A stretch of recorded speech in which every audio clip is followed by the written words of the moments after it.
Assalamualaikum warahmatullahi wabarakatuh. Selamat pagi semuanya.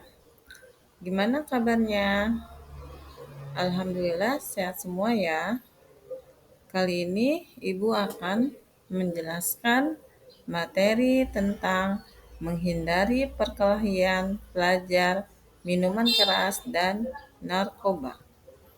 Ini adalah contoh perbuatan-perbuatan yang tidak boleh dilakukan. Berikutnya, materi pokok. Yang pertama kita akan membahas tentang perkelahian antar pelajar. Yang kedua, minuman keras atau miras. Yang ketiga, narkoba. Yang pertama, perkelahian antar pelajar. Perkelahian antar pelajar atau lebih dikenal dengan tawuran adalah suatu tindakan kekerasan atau agresi yang dilakukan oleh sekelompok pelajar dengan kelompok pelajar lainnya dengan tujuan untuk menyakiti pihak lawan. Tawuran menimbulkan banyak kerugian baik bagi diri sendiri maupun orang lain.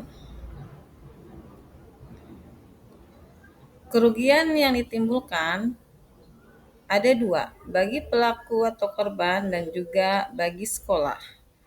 Bagi pelaku, itu akan mengalami cedera fisik, trauma psikologis, gangguan akademis, citra diri yang buruk, masalah hukum.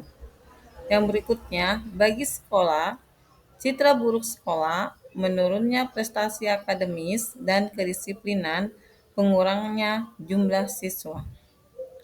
Di sini ada dampak yang ditimbulkan bagi lingkungan. Ketidaknyamanan di lingkungan sekitar karena tawuran bisa merusak fasilitas umum dan menimbulkan rasa takut di lingkungan sekitar. Biaya sosial ekonomi karena masyarakat harus menanggung biaya perawatan medis bagi korban tawuran. Menurunnya kepercayaan terhadap pendidikan karena masyarakat kehilangan kepercayaan kepada sekolah jika kasus tawuran terus terjadi. Di sini ada dalil tentang larangan perkelahian.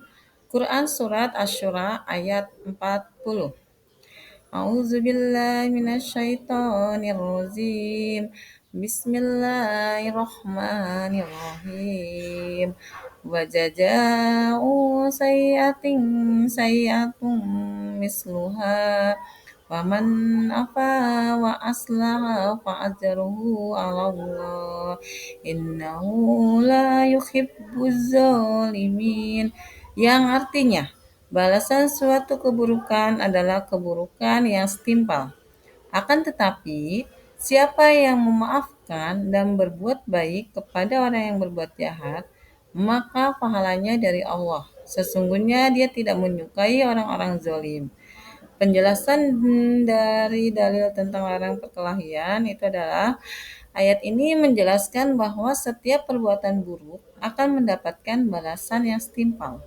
Namun, siapa saja yang memaafkan kesalahan orang lain dan berbuat baik, maka pahala mereka akan diberikan oleh Allah. Allah tidak menyukai orang-orang yang zalim.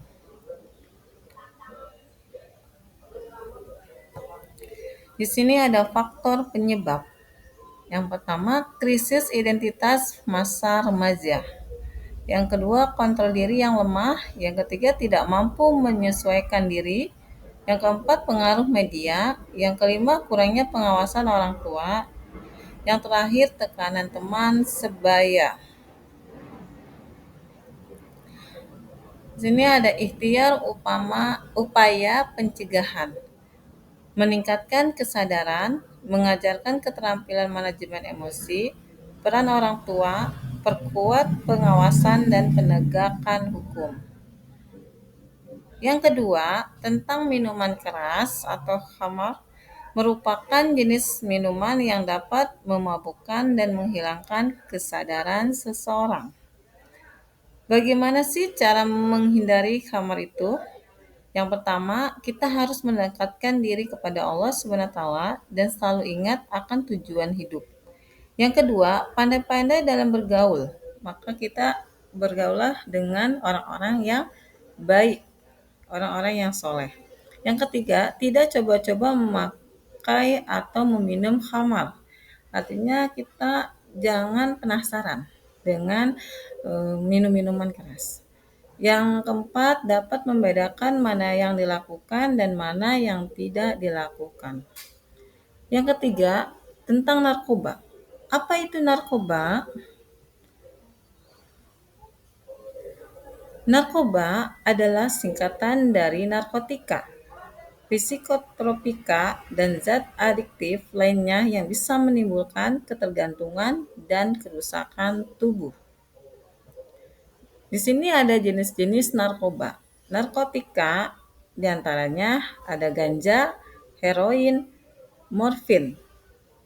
Yang berikutnya psikotropika ada ekstasi dan sabu-sabu.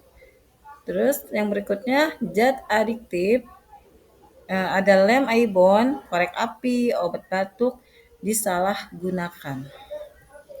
Dampak narkoba, rusaknya sistem saraf pusat, kecanduan berat dan ketergantungan, perubahan perilaku dan emosi, gangguan mental bahkan kematian, masalah hukum dan sosial. Faktor penyebab remaja terjerumus.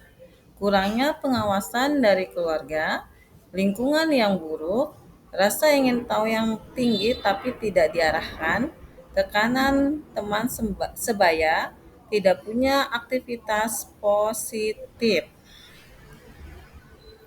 Faktor penyebab remaja terjerumus. Kurangnya pengawasan dari keluarga, artinya tidak ada perhatian dari orang tua dan sekitarnya. Yang kedua, lingkungan yang buruk, rasa ingin tahu yang tinggi tapi tidak diarahkan, tekanan teman sebaya, tidak punya aktivitas positif. Solusi dan strategi pencegahan. Yang pertama, peran diri sendiri, tingkatkan iman dan takwa, tolak dengan tegas setiap ajakan yang mencurigakan, belajar mengelola emosi dan stres dengan sehat. Yang kedua, peran keluarga membangun komunikasi yang terbuka dan hangat, mengawasi pergaulan dan menggunakan media sosial anak, menjadi teladan dan pendamping yang baik.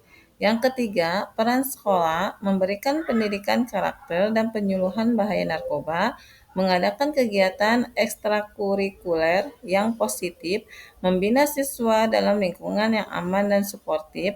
Yang keempat, peran masyarakat dan negara membentuk lingkungan yang peduli anak muda, penegakan hukum yang tegas terhadap pengedar narkoba, kampanye dan edukasi publik secara berkelanjutan.